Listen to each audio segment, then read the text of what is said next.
बच्चों, आज हम कक्षा 9वीं का संस्कृत का त्रैमासिक परीक्षा का पेपर हल करेंगे। त्रैमासिक परीक्षा 2021-22 जो कि आपकी हुई है, और इसका पेपर हल करने से आपको यह समझ में आ जाएगा कि हमें अर्धवार्षिक का पेपर और वार्षिक परीक्षा का पेपर कैसे हल करना है। तो इसी प्रकार के और वीडियो देखने के लिए कक्षा 9वीं की वार्षिक परीक्षा और अर्धवार्षिक परीक्षा की तैयारी के लिए चैनल को सब्सक्राइब कीजिए। तो चलो शुरू करते हैं। प्रश्न नंबर पहला है, अधोलिखितेषु प्रश्नेषु उचितम विकल्पम चित्वा लिखत। तो इसमें पहला है, माहेश्वर सूत्राणि संख्या अस्ति।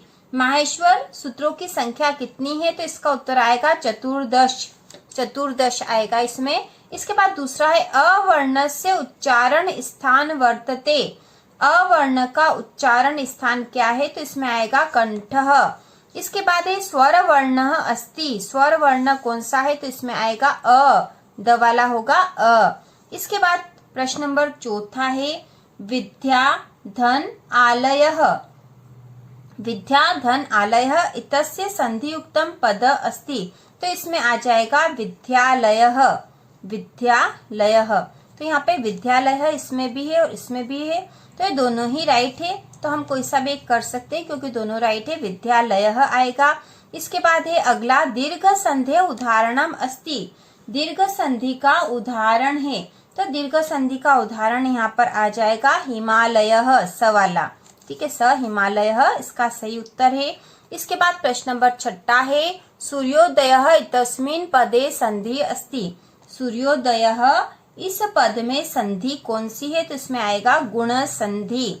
इसके बाद अगला जो प्रश्न नंबर दूसरा है, उचितम विकल्पम चित्वा लिखत। यह भी उचित विकल्प वाला ही है। तो इसमें पहला है, निधन औसत इतस्य संधि रूपम भवति। निधन औसत इसका संधि रूप क्या होगा? तो यहाँ आएगा न्यवसत, ब वाला न्यवसत इसका सही उत्तर है। इसके बाद है, वृद्धि संधि अस्ति। वृद्धि संधि कौन सी है? तो इसमें आएगा चोकाकिनी, चेकाकिनी, यह वृद्धि संधि है इसमें। इसके बाद अगला है, यण संधि अस्ति। तो यण संधि कौन सी है इसमें? तो इसमें आएगा स वाला उत्तर इत्यादि, इसमें यण संधि है। इसके बाद अगला प्रश्न है, अधोलिखितेषु अत्ययम लिखा, तो यहाँ पे अव्ययम आना था, अव्ययम अस्ति। इसमें अव्यय कौन सा है? तो इसमें आएगा च अव्यय है। इसके बाद प्रश्न नंबर जो पांचवा है ये वाला, रामः एव विद्यालयं गच्छति। अस्मिन् वाक्ये अव्ययम पदम अस्ति। तो इस वाक्य में अव्यय पद है एव, ब वाला एव सही उत्तर इसका। इसके बाद है, विद्या माता इव रक्षति। तस्मिन् वाक्ये अव्यय पद कौन सा है इसमें? तो इसमें है इव। इव अव्यय है, तो अव्यय के 3 क्वेश्चन थे। इसके बाद प्रश्न नंबर तीसरा है, उचित विकल्पम चित्वा लिखत। इसमें पहला, दृष्ट्वा इतस्मिन् पदे प्रत्यय अस्ति। दृष्ट्वा इस पद में कौन सा प्रत्यय है? तो इसमें आएगा कत्वा, वाला राइट आंसर है कत्वा। इसके बाद ल्यप प्रत्यय से उदाहरणम। तो ल्यप प्रत्यय का उदाहरण कौन सा है? तो इसमें आएगा विलोक्य, विलोक्य। इसके बाद तीसरा जो है, लघुधन तमप इतस्य संयुक्त रूपम भवति। तो इसका संयुक्त रूप होता है लघुतम। तो यहाँ पे लघुतम आना था, लघुतम, फिर ये आंसर राइट होना था, लेकिन इसके ऑप्शन गलत है। ठीक है, लघुतमम, लघुतम होना चाहिए था, इसके ऑप्शन गलत थे। इसके बाद चौथा जो है, पठधन भत्वा, यहाँ पे कत्वा होना था, इतस्य संयुक्त रूपम भवति। तो इसका होगा पठित्वा, यहाँ पे कत्वा होगा। ठीक है, भ की जगह यहाँ क होना था, कत्वा, और यहाँ पे पठित्वा आएगा। इसके बाद अगला जो प्रश्न है, आधन दाधन ल्यप इतस्य संयुक्त रूपम भवति। तो इसका संयुक्त रूप क्या होगा? तो इसका संयुक्त रूप होगा आदाल्यम, आदाल्यम, आदल्यम। ठीक है, यहाँ पे आदाल्यम होना था, तो यहाँ पे आदाल्यम होगा। इसके बाद है, कत प्रत्ययस्य उदाहरणम अस्ति। तो कत प्रत्यय का उदाहरण कौन सा होगा? तो इसमें आएगा गतः। ठीक है, इसके बाद प्रश्न नंबर चौथा है, उचित विकल्पम चित्वा लिखत। तो सही उत्तर चुनकर लिखना था। समासः कतिधा, कति प्रकार का भवति। तो यहाँ समास के प्रकार पूछे, तो संस्कृत में जो समास के प्रकार होते हैं वो पंचम होते हैं। 5 प्रकार के समास संस्कृत में होते, तो यहाँ पे पंचम आएगा। इसके बाद अगला है, अव्ययीभाव समासस्य उदाहरण भवति। अव्ययीभाव समास का उदाहरण होगा यहाँ पे यथाशक्ति, और इसके बाद है उपकृष्णम इतस्मिन् पदे समास अस्ति। उपकृष्णम इस पद में कौन सा समास है, तो इसमें आएगा अव्ययीभाव समास। त्रिभुवनम इतस्मिन् पदे समास अस्ति, तो इसमें आ जाएगा द्विगु। इसके बाद है पंचवटी इतस्मिन् पदे समास अस्ति, तो पंचवटी में द्विगु समास है। इसके बाद अगला जो है दशानन इति सामासिक पदस्य विग्रह अस्ति, तो इसका विग्रह होगा दशानी आननानि यस्य सह। स वाला उत्तर राइट होगा इसका। इसके बाद अगला प्रश्न था पीताम्बर इतस्मिन् पदे समास अस्ति। पीताम्बर इस पद का समास कौन सा होगा, तो इसमें होगा बहुव्रीहि समास। इसके बाद अगला जो प्रश्न नंबर 5वां है उचित विकल्पम चित्वा लिखत। इसमें पहला बालकः इतस्मिन् पदे इतस्मिन् शब्दे लिंगम अस्ति, तो इस पद में कौन सा लिंग है, तो इसमें आ जाएगा पुल्लिंगम। इसके बाद अगला है बालकाय इत्यत्र विभक्ति अस्ति। बालकाय इसमें कौन सी विभक्ति है, तो इसमें आएगी चतुर्थी विभक्ति।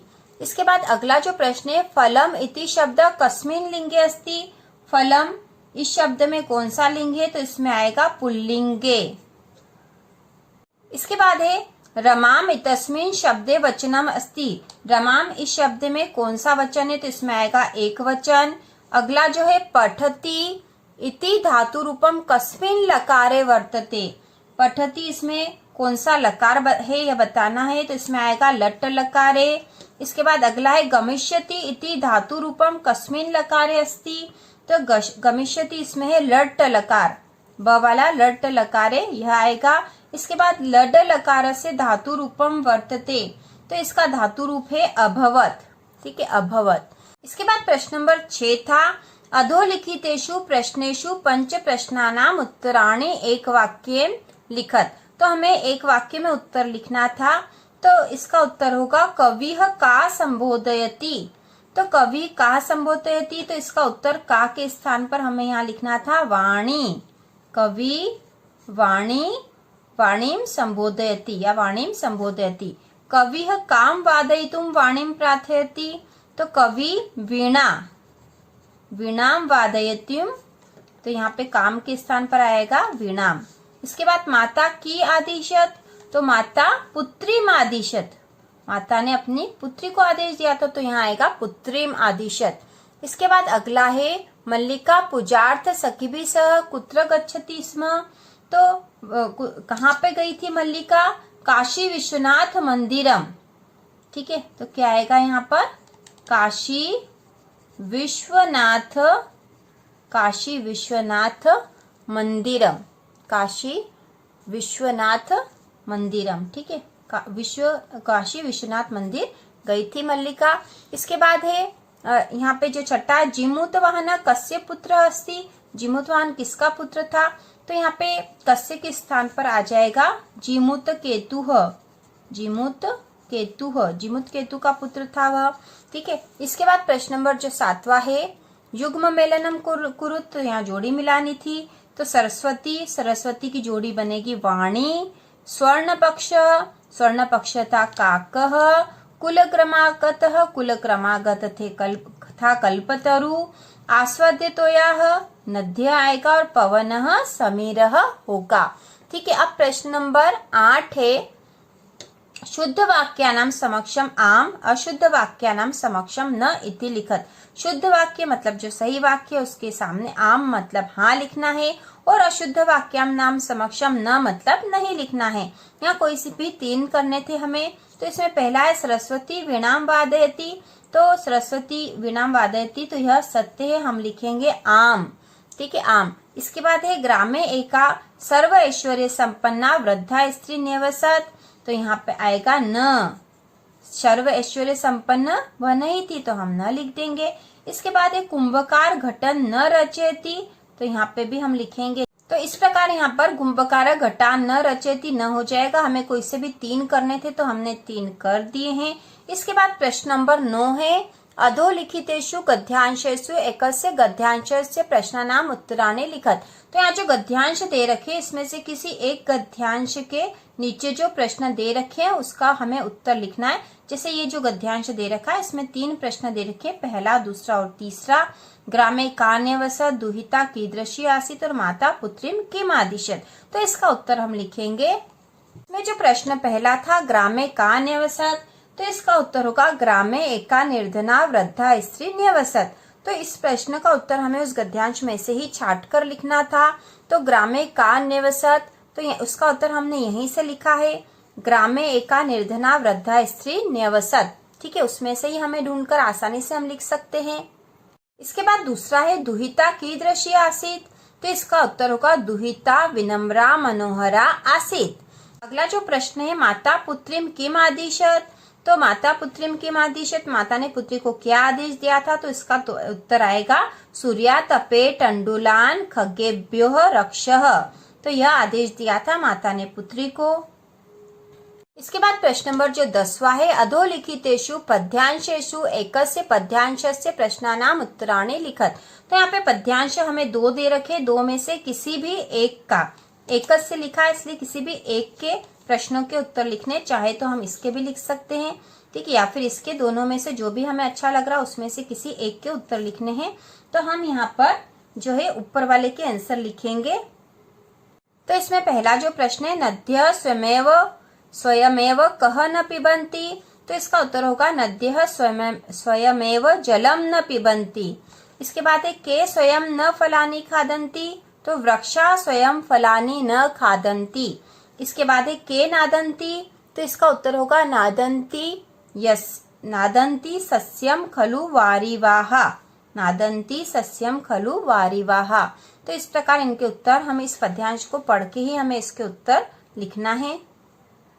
इसके बाद प्रश्न नंबर 11 है अधोलिखितानाम त्रयाणम पदानाम पर्याय पदम लिखत। किन्हीं भी 3 पदों के पर्याय पद मतलब पर्यायवाची शब्द हमें लिखना है। तो इसका उत्तर हम लिखेंगे। इसका उत्तर होगा पर्वतः का पर्यायवाची हो जाएगा नगेंद्रः, वृक्षः का तरुः और पुत्री का सुताः। इसके बाद प्रश्न नंबर 12 है अधोलिखितेषु उचित पदम चित्वा रिक्त स्थानानि पूरयत। तो हमें उचित शब्द से रिक्त स्थान भरने हैं। तो इसका उत्तर अब हम करेंगे। इसका उत्तर होगा निनादय नवीनामये वाणी वीणाम। तो यहाँ पे नवीनामय आएगा क्योंकि ऑप्शन हमें दे रखे थे, 2 में से एक को लिखना था। सूर्या तपे टंडुलान खगेभ्यो रक्षः, उसके बाद तस्य गृह उद्याने कल्पतरु आसीत, और अगला है जिमूत वाहनस्य यशः सर्वत्र प्रथितम। तो हमें कोई भी 4 ही करना था, तो हमने यहाँ 4 कर दिए हैं। रिक्त स्थान में हमें कोई केचित चत्वारी मतलब कोई 4 करना है यहाँ पे। तो हमें जो भी प्रश्न करना है वो देख के करना है कि कितने करने हैं, उससे ज्यादा करने की आवश्यकता नहीं है। इसके बाद प्रश्न नंबर जो 13 है स्वपाठ्य पुस्तकात कंठस्थीकृत सुभाषित द्वयम लिखत। तो अपनी पुस्तक में से हमें कोई सुभाषित द्वय मतलब कोई 2 श्लोक लिखना है जो हमें याद है। तो जो भी आपको 2 श्लोक आपको याद करने हैं और लिखना है, तो यहाँ पे श्लोक इस प्रकार लिखने चाहिए थे। तो 2 श्लोक आप कोई से भी याद करके लिख सकते हो, जैसे प्रिय वाक्य प्रदानेन सर्वे तुष्यन्ति जंतवः तस्माद तदेव वक्तव्यम वचने का दरिद्रता। तो ये पहला श्लोक है और श्लोक में यह ध्यान रखना है कि यदि हमारे पद्यांश में कोई से श्लोक आए हैं वो हमें नहीं लिखना है, उसको छोड़कर दूसरे कोई से भी 2 श्लोक हम लिख सकते हैं। इसके बाद दूसरा है वृत्तम यत्नेन संरक्षेद वित्तमेपि च याति च अक्षिणो वित्ततः चिणो वृत्तस्तु हतो हतः। तो इस प्रकार कोई से भी 2 श्लोक आपको लिखने हैं जो कि आपके पेपर में नहीं आए हों। इसके बाद प्रश्न नंबर 14 है स्वप्राचार्य से कृते अवकाशार्थ प्रार्थना पत्रम लिखा। तो यहाँ आपको प्रार्थना पत्र लिखना है अवकाश हेतु।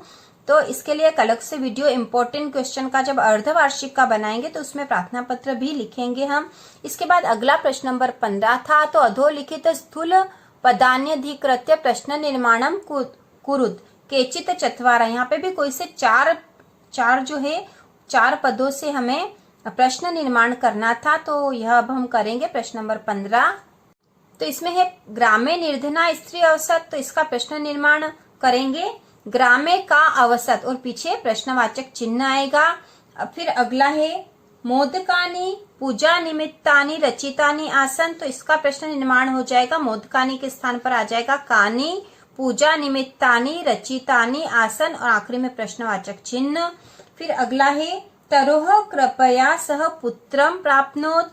तो इसका प्रश्न निर्माण होगा कस्य कृपया सह पुत्रम प्राप्नोत। फिर अगला है सह कल्पतरु न्यवेदयत। तो इसका प्रश्न निर्माण होगा सह कस्मेह न्यवेदयत और आखिरी में प्रश्नवाचक चिन्ह। तो कल्पतरु के स्थान पर कस्मे आ जाएगा। इस प्रकार यह प्रश्न बन जाएगा। तो इस प्रकार आपको संस्कृत का पेपर हल करना था। इसमें ऑब्जेक्टिव ज्यादा है तो ऑब्जेक्टिव पे ज्यादा ध्यान देना है।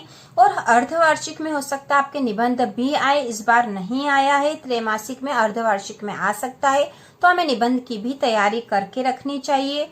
और इसी प्रकार के और वीडियो देखने के लिए कक्षा 9वीं और 10वीं की सारे महत्वपूर्ण प्रश्नों के लिए चैनल को सब्सक्राइब कीजिए।